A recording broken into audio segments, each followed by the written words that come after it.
हर घर की अपनी कहानी होती है, लेकिन शर्मा निवास की कहानी थोड़ी अलग थी। वहाँ शादी हुई थी, मिठाई बांटी थी और सासू माँ की भौहें तनी थीं। आज घर में नई बहू आ रही थी, राधिका, और साथ आ रही थी एक नई जंग की शुरुआत। लो, थाली उलटी पकड़ ली इसने। हे भगवान, ये तो शादी के पहले ही मेरे सिर का दर्द बन गई। माँ जी, अभी सीधी कर लेती हूँ, पहली बार हाथ में ली है। सास ने देखा बहू लहंगे में लचकती हुई अंदर चली जा रही थी और सासू माँ का मन डोल गया, लेकिन प्यार से नहीं, संशय से। हल्दी वाले पानी में पांव रखते हुए राधिका गलती से पीछे देखती है और बालों से माँ जी को हल्का छू देती है। ऊपर से बाल खुले, बहू है कि फैशन शो की मॉडल। माँ जी, शादी का दिन है, थोड़ा तो ग्लैमर बनता है ना। राधिका के जवाब में हंसी थी, लेकिन सास को वो तेवर लगा और वहीं से शुरू हुई दोनों की ठंडी गर्म जंग। पहली रात, पहली सुबह और सासू माँ के तानों की पहली बौछार। सवेरे सवेरे राधिका साड़ी में फिसलती हुई रसोई में पहुंची और माँ जी पहले से तनकर बैठी थीं। इतनी देर से आई? बहुएं तो सास से पहले उठती हैं। ये तो अलार्म से भी बाद में उठी है। मैंने तो सोचा था आपसे पहले उठूंगी, लेकिन सासू माँ, आप तो मुर्गी से भी पहले उठती हैं। शब्दों की तलवार चल चुकी थी। माँ जी अंदर से तो चिढ़ी, पर मुस्कुरा दी, क्योंकि जवाब में सम्मान था और तंज भी। राधिका चाय बनाती है, गलती से चीनी डबल हो जाती है। अबे राम, इतना मीठा चाय में नहीं, रिश्तों में होना चाहिए।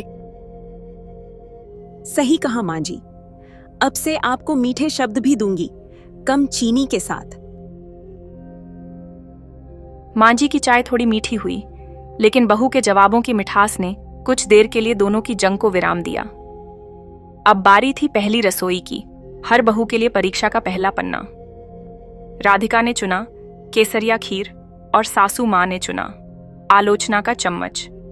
रसोई में हल्की धुन बज रही है। राधिका खीर में बादाम डाल रही है। थोड़ा मीठा, थोड़ा प्यार, थोड़ा केसर, और हो गई मेरी पहली खीर तैयार। तूने खीर बनाई है या रबड़ी की डुप्लीकेट? मीठा ज्यादा नहीं तो कम भी नहीं। अरे नमक भी डाला है क्या इसमें? नमक? माँ जी, वो तो भूल से भी नहीं डालती। तभी तो प्यार से बनी है, गलती से नहीं। ससुर जी की बात पर सब हंस पड़े। माँ जी मुस्कुराईं, लेकिन उनका दिल फिर से बहू की खीर में कमी ढूंढने में लग गया। ये सिर्फ खाना नहीं, रुतबा साबित करने की जंग है।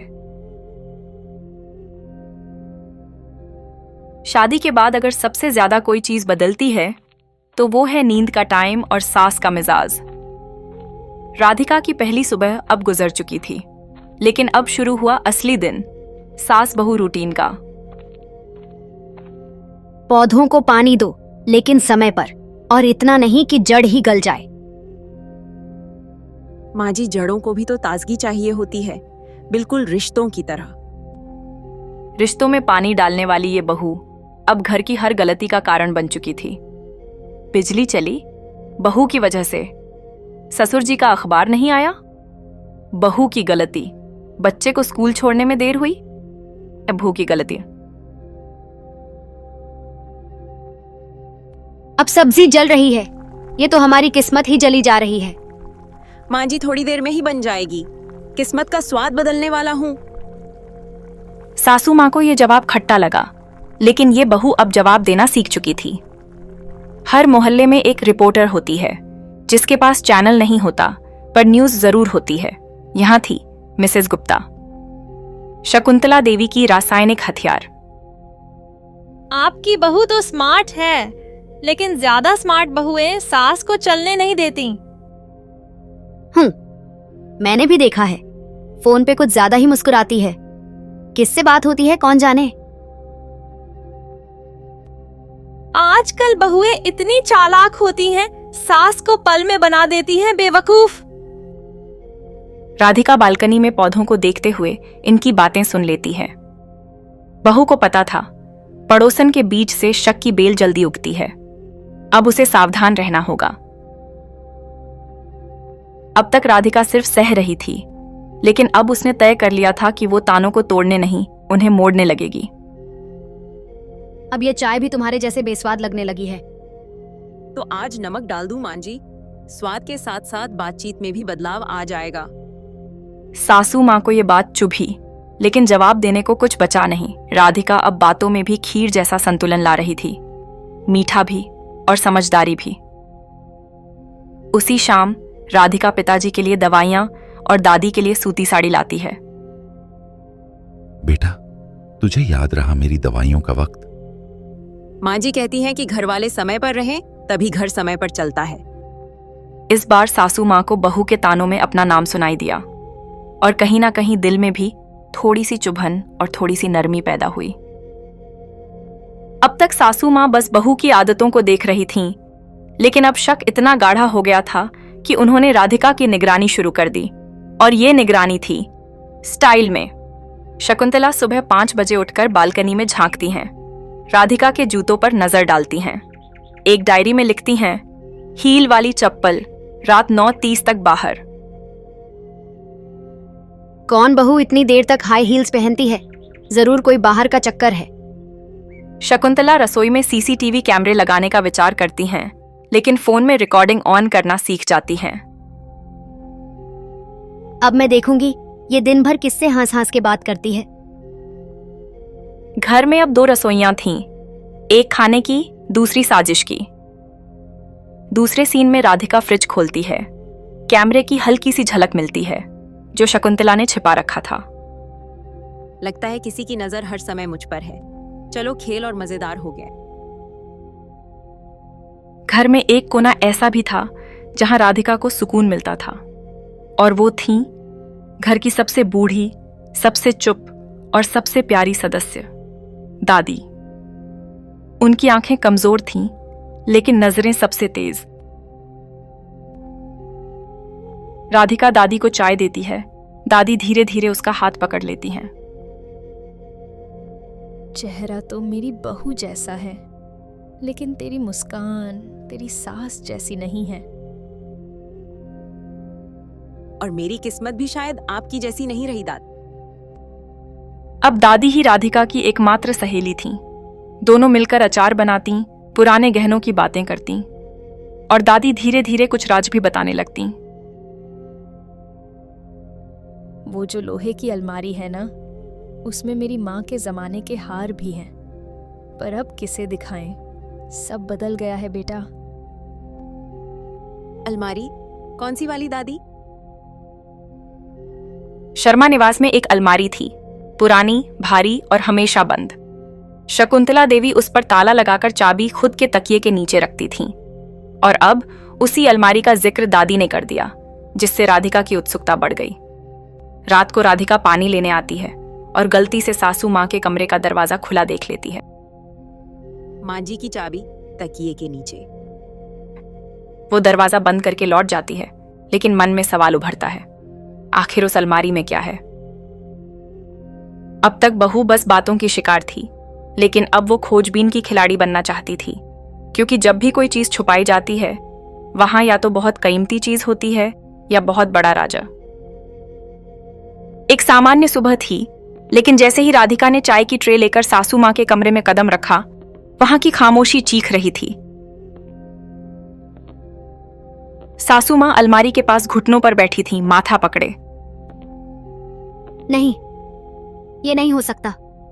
मेरा हार, मेरा कड़ा, सब गायब। माँ जी, क्या हुआ? शकुंतला देवी की सबसे पुरानी, सबसे प्रिय और सबसे छुपी हुई गहनों की थैली गायब हो चुकी थी। वो हार जो उनकी सास ने उन्हें दिया था, वो कड़ा जो उन्होंने बहू को देने के लिए बचा रखा था, सब गायब। मेरे खजाने की हत्या हो गई राधिका, और मैं जानती हूं ये काम घर के अंदर के किसी ने किया है। अब जैसे हर घर में मुसीबत की सबसे आसान गाड़ी होती है, बहू, यहां भी शक की सुई सबसे पहले उसी पर घूमी।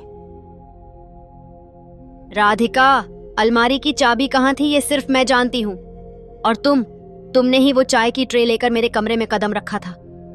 तुम ही सबसे पहले कमरे में पहुंची थी और अब गहने गायब। पूरा परिवार चुप। कोई राधिका के हक में नहीं बोलता। शकुंतला, सोच समझ के। राधिका हमारी बहू है। बहू होना गारंटी नहीं है ईमानदारी की। चोरी बहू ने की है और मैं इसका सबूत ढूंढ कर रहूंगी। माँ जी, मैंने नहीं किया। मैं कस्में खा सकती हूँ। राधिका की आंखें भरी हुई थीं, लेकिन आवाज में डर से ज्यादा विश्वास था। उसे पता था ये समय सच्चाई की नहीं, सच्चाई साबित करने की थी। अब पूरा घर बदल गया था।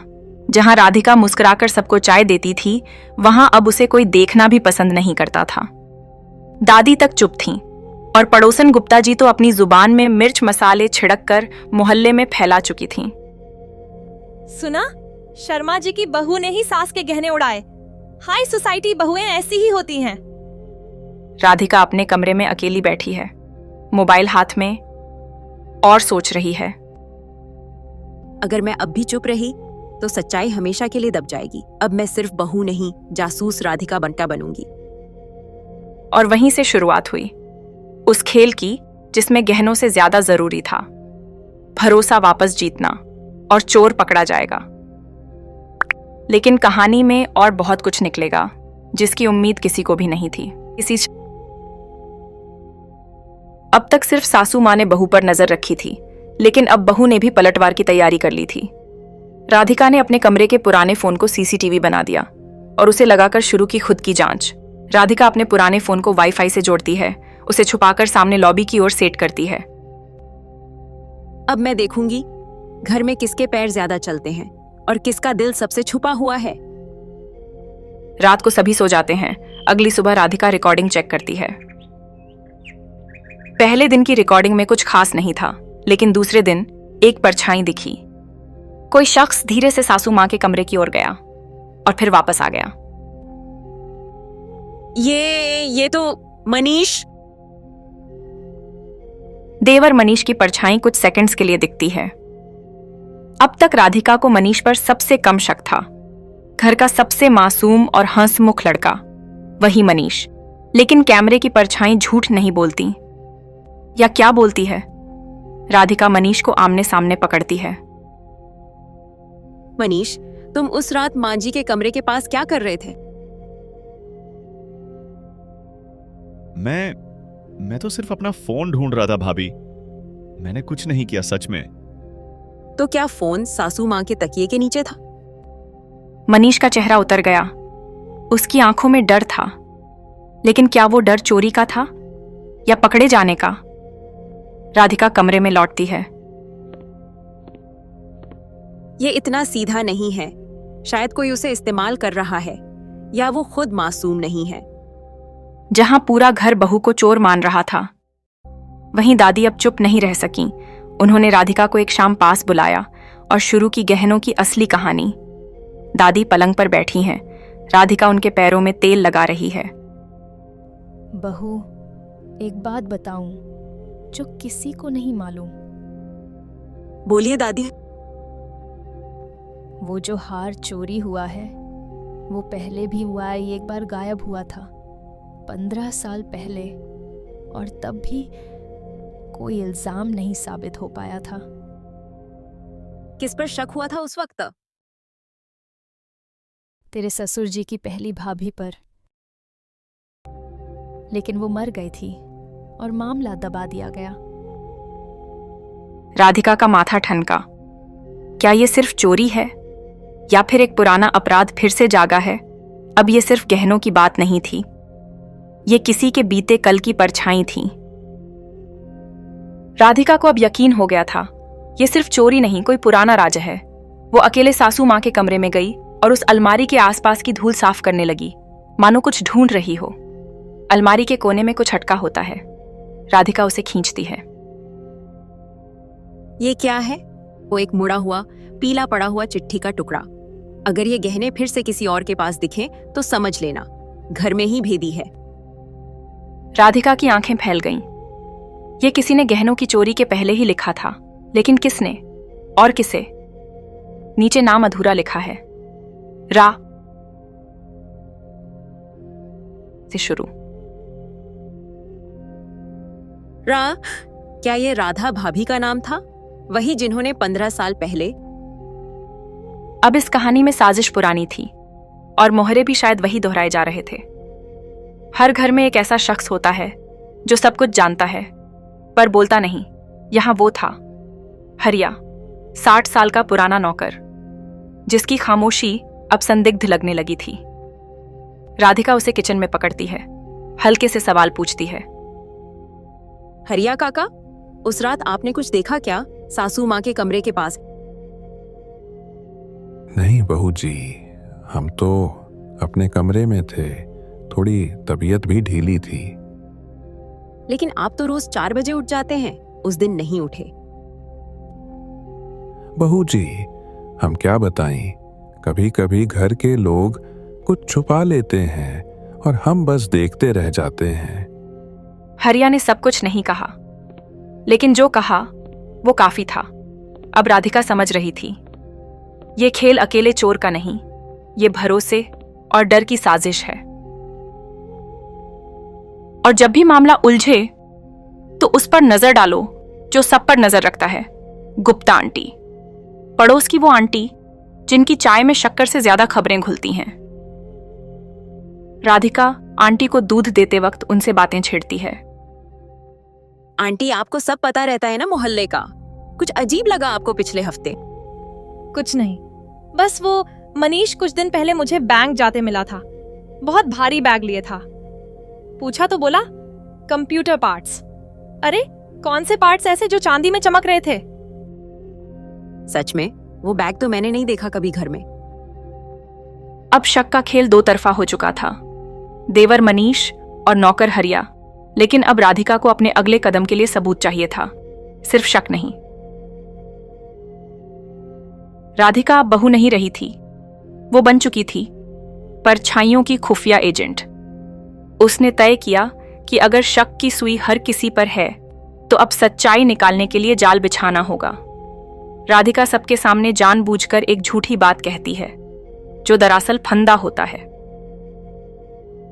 माँ जी, वो जो स्टोर रूम है ना, वहां सफाई करते हुए एक पुराना डिब्बा मिला है। उसमें कुछ चमकदार चीजें थीं। मुझे तो समझ नहीं आई। क्या डिब्बा कहाँ है? क्या था उसमें? कौन से डिब्बा बहू जी? अरे भाभी, आप ऐसे क्यों बोल रही हैं? कुछ कंफर्म है क्या? बस यहीं पर राधिका को वो मिला जो उसे चाहिए था, नकली डर का असली असर। दोनों शक के किरदार घबरा चुके थे। अगली चाल, छुपे कैमरे वाला स्टोर रूम। राधिका ने स्टोर रूम में एक छोटा सा कैमरा लगाया, वही पुराना मोबाइल फोन, और डिब्बे वाली बात फैला दी पूरे घर में, जैसे कोई खजाना छुपा हो। अब उसे बस इंतजार करना था कि कौन लालच में आएगा। रात का समय, घर सो चुका है। कैमरे की लाइट ऑन होती है, एक परछाई स्टोर रूम की तरफ बढ़ती है। दरवाजा खुलता है। अगर वही हार यहाँ हो तो मुझे निकाल देना चाहिए। अब बहुत देर हो चुकी है। वो झुकता है, रैक हटाता है और एक डिब्बा निकालता है। हरिया डिब्बा खोलता है, लेकिन अंदर कुछ नहीं मिलता। वो घबराकर लौटता है। अगली सुबह राधिका सारा परिवार बुलाती है। माँ जी, आप सब कुछ जानना चाहती थी ना? देखिए। राधिका फोन से वीडियो चलाती है। हरिया चोरी करते हुए कैमरे में साफ दिखता है। हरिया, तूने? माफ कर दीजिए मालकिन, मैंने ही वो गहने निकाले थे, मगर मेरे पीछे कोई और भी था जिसने मुझसे वो गहने ले लिए। कौन? हरिया डरते डरते चुप हो जाता है। हरिया ने चोरी की, लेकिन वो असली चोर नहीं था। वो तो सिर्फ एक मोहरा था जो किसी और के कहने पर चल रहा था। अब सबकी नजरें सिर्फ हरिया पर थीं, लेकिन राधिका की नजर हरिया के पीछे वाले पर थी। हरिया काका, अगर आप अब भी नहीं बोलेंगे तो मुझे पुलिस बुलानी पड़ेगी। मनीष बाबू। मनीष। वो झूठ बोल रहा है भाभी, आपने मुझे पहले भी फंसाने की कोशिश की। चुप रहो मनीष, तुमने ही हरिया से गहने मंगवाए और फिर उन्हें बाजार में बेचने की प्लानिंग कर रहे थे। सबूत चाहिए, मिल जाएगा। हरिया कांपता है और धीरे से नाम बोलता है। पूरा घर सन्नाटे में डूब जाता है। अब राधिका के हाथ में दो नाम थे, हरिया और मनीष, लेकिन सच्चाई अभी भी अधूरी थी, क्योंकि जो गहने गायब हुए थे वो अब तक वापस नहीं मिले थे। पूरे परिवार के सामने मनीष अब तक चुप था, लेकिन जब शकुंतला देवी की आंखों से आंसू गिरे तो उसका झूठ भी पिघल गया। मैंने ही हरिया से कहा था कि वो गहने लाकर मुझे दे, लेकिन मैं उन्हें बेचना नहीं चाहता था। मैं सिर्फ उन्हें अपने नाम करवाना चाहता था। क्यों बेटा? वो तो राधिका के लिए थे, तेरी होने वाली भाभी के लिए। आपको हमेशा राधिका की ही फिक्र रही मां। मैंने देखा था शादी के टाइम आपने कैसे भाभी पर सारे गहने लुटा दिए थे। तभी मैंने सोच लिया था कि ये गहने खुद बचा कर रखूंगा। मेरे मन में लालच आ गया था, मुझे माफ कर दो। राधिका और बाकी सब सामने हैं। मनीष हाथ जोड़ता है। मनीष की आंखों में आंसू थे, लेकिन उसके इरादे में चालाकी भी थी। राधिका को समझ आ गया था, ये सिर्फ गहनों की भूख नहीं थी, ये ममता की कमी का जहर था। तो तुमने माँ के भरोसे का गला घोंट दिया और मेरा भी। अब सबके सामने मनीष तो फंस गया, लेकिन गहने अभी भी गायब थे। हरिया और मनीष दोनों ने हाथ जोड़ लिए। हमें नहीं पता वो अब कहां हैं, पर राधिका ने हार नहीं मानी। इस जगह पर दीवार कुछ अलग सी क्यों लग रही है?